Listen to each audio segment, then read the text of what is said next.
इस audio Bible के माध्यम से ये मम्मी ने पापा ने इसको सुने, इसका जीवन में बात करे पिता, और इसका जीवन में रोटल करना, इसके भाषण में सुनते रहे, इसका जीवन में परमेश्वर आपका वचन काम करता है। बहुत छोटी सी विनती कर यीशु मसीह नाम से आमीन। ठीक है, যে অস্ত্র দ্বারা আমরা আঘাতপ্রাপ্ত হই, আমরা বিশ্বাস করি প্রভু তুমি আমাদের সঙ্গে সঙ্গে আছো, আমরা সর্বদা সুরক্ষিত। কিন্তু তুমি বলেছো যেন আমরা আমাদের নিজেদেরকে দমনে রাখি, সতর্ক থাকি, কেননা শয়তান বাঘের মতো কখন হুঙ্কার দিয়ে বেড়াচ্ছে, কখন কাকে গিলে খেয়ে ফেলবে। প্রভু আমাদেরকে দুর্বল হতে সাহায্য করো, দুর্বল থেকে সে রক্ষা করো।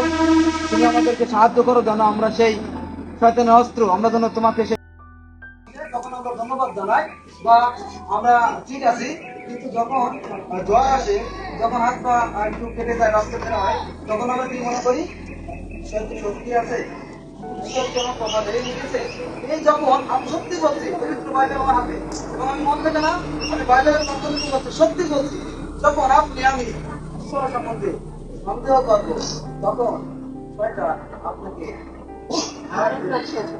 ସମସ୍ତଙ୍କୁ ତୁମେ ଦୟା କର, ଅନୁଗ୍ରହ କର, ବାସନ୍ତୀ ପାଇଁ ପ୍ରାର୍ଥନା କରି ତୁମେ ତାକୁ ଦୟା କର, ତା ସନ୍ତାନ ମାନଙ୍କୁ ଆଶୀର୍ବାଦ କର, ତା ନାତି ନାତୁଣୀ ଆଶୀର୍ବାଦ କର, ପର ମାଉସୀକୁ ଆଶୀର୍ବାଦ କର, ସେ ମାଉସୀକୁ ଆଶୀର୍ବାଦ କର। ତୁମେ ସେମାନଙ୍କ ସକଳ ପାପ ଅଧର୍ମ ତୁମେ କ୍ଷମା କର, ତୁମେ ସେମାନଙ୍କୁ ଭଲରେ ରଖ ପ୍ରଭୁ। ଖାଇବା ପିଇବା ଯାହା କିଛି ଅଭାବ ଅଛି, ଘରେ ଅସୁବିଧା ଅଛି, ତୁମେ ଯୋଗାଇ ଦିଅ। ଦେବଗଣ ସାକ୍ଷାତରେ ମୁଁ ତୁମ ଉଦ୍ଦେଶ୍ୟରେ ପ୍ରଶଂସା ଜ୍ଞାନ କରିବି, ମାନେ ମୁଁ ସର୍ବଦା, ମାନେ ସବୁବେଳେ ସବୁ ଅବସ୍ଥାରେ ଈଶ୍ୱରଙ୍କର ଆରାଧନା କରିବି। ମାନେ ଘରେ ଖାଇବାକୁ ଥିଲେ ବି ମୁଁ ଆରାଧନା କରିବି, ଖାଇବାକୁ ନଥିଲେ ବି ମୁଁ ଆରାଧନା କରିବି, ମାନେ ସବୁ ଅବସ୍ଥାରେ ମୁଁ ଈଶ୍ୱରଙ୍କର ଆରାଧନା କରିବି। ଆମକୁ ଦେଖ, ପେଟ ସେ ଦେଇଛି, କିନ୍ତୁ ତମେ କାଲି କଣ ଖାଇବ, ଆଜି ସନ୍ଧ୍ୟାରେ କଣ ଖାଇବ, ରାତିରେ କଣ ଖାଇବ, ତୁମେ କିନ୍ତୁ ଜାଣିନି, କିନ୍ତୁ ସେ ଜାଣିଛି। ଜାଣିଛୁ କି? କିଛି ଆମେ ଜାଣିନୁ, କିନ୍ତୁ ଆମ ସବୁ କିଛି ତାରି ଉପରେ ନିର୍ଭର କରୁଛି। ସେ ସବୁ କିଛି ଚଲାଉଛି ହେଲା। ମୁଣ୍ଡରେ କପଡା ଦିଅ, ମୁଁ ପ୍ରାର୍ଥନା କରିବି ତମକୁ। ତମେ ମୁଣ୍ଡରେ କପଡା ଦିଅ। ଇଆଡେ ବୁଲ ବାବୁ, ଇଆଡେ ବୁଲ। ହାତ ଯୋଡ, ଭଲରେ ବସ। ପବିତ୍ର ପବିତ୍ର ମହାନ ପବିତ୍ର ପରମେଶ୍ୱର, ତୁମରି ଧନ୍ୟବାଦ, ତୁମରି ଗୌରବ କରୁଅଛି ପ୍ରଭୁ। ରାଜା ମାନଙ୍କର ରାଜା, ପ୍ରଭୁ ମାନଙ୍କର ପ୍ରଭୁ। ସ୍ୱର୍ଗ ତୁମର ସିଂହାସନ, ପୃଥିବୀ ତୁମର ପାଦପୀଠ। ପ୍ରଭୁ ତୁମେ ଏମାନଙ୍କୁ ଭଲରେ ରଖ, ତୁମେ ଶାନ୍ତିରେ ରଖ ପ୍ରଭୁ। ଯଦି ବା ସେମାନଙ୍କ ପାଖରେ କେହି ନାହିଁ, ତଥାପି ତୁମେ ତାଙ୍କ ସାଙ୍ଗରେ ରୁହ। ତୁମେ ଗୌରବ ପାଅ, ମହିମା ପାଅ। ତୁମେ ସେମାନଙ୍କର ପାପ ଅଧର୍ମ ତୁମେ କ୍ଷମା କର। ତୁମରି ରାସ୍ତାରେ ଚାଲିବା ପାଇଁ ସାହାଯ୍ୟ କର। ଶୈତାନର ରାସ୍ତାରୁ ତୁମେ ରକ୍ଷା କର। ଶୈତାନ ଅନେକ ସମୟରେ ହଇରାଣ କରୁଛି, ଅନେକ କଷ୍ଟ ଦଉଛି, ଅନେକ ରୋଗ, ଅନେକ ଚିନ୍ତା, ପାପ ରାସ୍ତାରେ ନେଇଯାଉଛି। ପ୍ରଭୁ ସବୁ ରାସ୍ତାରୁ ଉଦ୍ଧାର ପାଇକି ତୁମ ରାସ୍ତାରେ ଯେପରି ସେମାନେ ଚାଲିବେ, ତୁମକୁ ବିଶ୍ୱାସ କରିବେ, ତୁମରି ଭରସା କରିବେ, ତୁମେ ସେପରି ଦୟା କର। ଖାଇବା ପିଇବା, ଟଙ୍କା ପଇସା ଯାହା ଦରକାର, କାମ ଯୋଗାଇ ଦିଅ। ତୁମେ ସେମାନଙ୍କୁ ଭଲରେ ରଖ।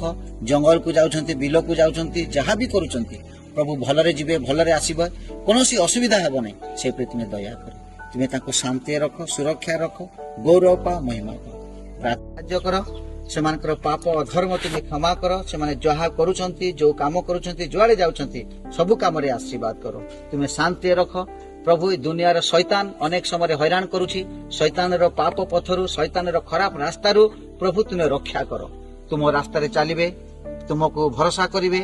ତୁମେ ଯେ ସତ୍ୟ ପରମେଶ୍ୱର, ତୁମେ ଯେ ତାଙ୍କ ପାଇଁ ଦୁନିଆକୁ ଆସିଥିଲ, ଜୀବନ ଦେଇଥିଲ, ତାହା ଯେପରି ସେମାନେ ଜାଣିପାରିବେ, ସେପରି ଦୟା କର ପ୍ରଭୁ। ଯୀଶୁଙ୍କ ନାମରେ ପ୍ରଭୁ ତୁମେ ସମସ୍ତଙ୍କୁ ଆଶୀର୍ବାଦ କର। ସେମାନଙ୍କର ପାପ ଅଧର୍ମ କ୍ଷମା କର। ଯୋଉ କାମ କରୁଛନ୍ତି, କାମରେ ଆଶୀର୍ବାଦ କର। ଖାଇବା ପିଇବା ଅସୁବିଧା ଯାହା ବି ଅଛି ତୁମେ ଯୋଗାଇ ଦିଅ। ସବୁ କିଛି ତୁମେ ଯୋଗାଇ ଦିଅ। ଅସୁବିଧା କଷ୍ଟକୁ ତୁମେ ଦୂର କର। ତୁମେ ଶାନ୍ତି ରଖ, ତୁମେ ଗୌରବ ପାଅ, ତୁମେ ମହିମା ପାଅ।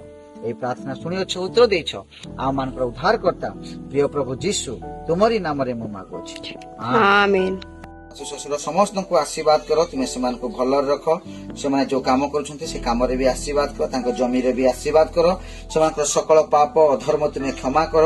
ଶୈତାନ ରାସ୍ତାରୁ ତୁମେ ରକ୍ଷା କର। ଭଲ ରାସ୍ତାରେ ଯେପରି ଚାଲିବେ, ତୁମକୁ ଭରସା କରି, ଭକ୍ତି କରି, ତୁମକୁ ଭରସା କରିବେ, ତୁମରି ରାସ୍ତାରେ ଚାଲିବେ, ସେପରି ଦୟା କର। ସେମାନଙ୍କର ପାପ ଅଧର୍ମ କ୍ଷମା କର ପ୍ରଭୁ। ଅନ୍ନ ବସ୍ତ୍ର ଦେଇ ଭଲରେ ରଖ। ତୁମେ ଗୌରବ ପାଅ, ତୁମେ ମହିମା ପାଅ। ଆଉ ପ୍ରଭୁ ତାଙ୍କର ସେ ଲାଲୁ ବାବୁ, ତାଙ୍କର ଭାଇ, ତାଙ୍କର ପ୍ରଭୁ ବୋଉ ମାନଙ୍କୁ, ତାଙ୍କର ଛୁଆ ମାନଙ୍କୁ, ତାଙ୍କର ବାପା ମା, ପ୍ରଭୁ ବିଶେଷ କରି ଏଇ ପରିବାରକୁ ବି ତୁମେ ଆଶୀର୍ବାଦ କର। ତୁମେ ଶାନ୍ତି ରଖ। ଖାଇବା ପିଇବା, ଅନ୍ନ ବସ୍ତ୍ର ସବୁ ଦେଇକି ଭଲରେ ରଖ। ଯୁଆଡେ ଯାଉଛନ୍ତି ଭଲରେ ଯିବେ, ଭଲରେ ଆସିବେ, କୌଣସି ସମସ୍ୟା ନ ହବ। ଆହାଜଙ୍କର ପୁତ୍ର ହିଜକିୟା, ହିଜକିୟାଙ୍କ ପୁତ୍ର ମନସେ, ମନସେଙ୍କର ପୁତ୍ର ଆମନ, ଆମନଙ୍କର ପୁତ୍ର जोसियाଙ୍କର ପୁତ୍ର ଜିଖନିୟ ବାବିଲୋନ ଦେଶକୁ ନିର୍ବାସିତ ହେବା ସମୟରେ ଜିଖନିୟ ଜନ୍ମ ହୋଇଥିଲେ। ଜିଖନିୟଙ୍କ ପୁତ୍ର ସଅଲ ଥିଏଲ ବାବିଲୋନରେ ଜନ୍ମ ହେଲେ। ସଅଲ ଥିଏଲଙ୍କର ପୁତ୍ର ଜିରୁବାବେଲ, ଜିରୁବାବେଲଙ୍କର ପୁତ୍ର ଅବିହୁଦ, ଅବିହୁଦଙ୍କର ପୁତ୍ର ଏଲିଆକିମ, ଏଲିଆକିମଙ୍କର ପୁତ୍ର ଅଜୁର,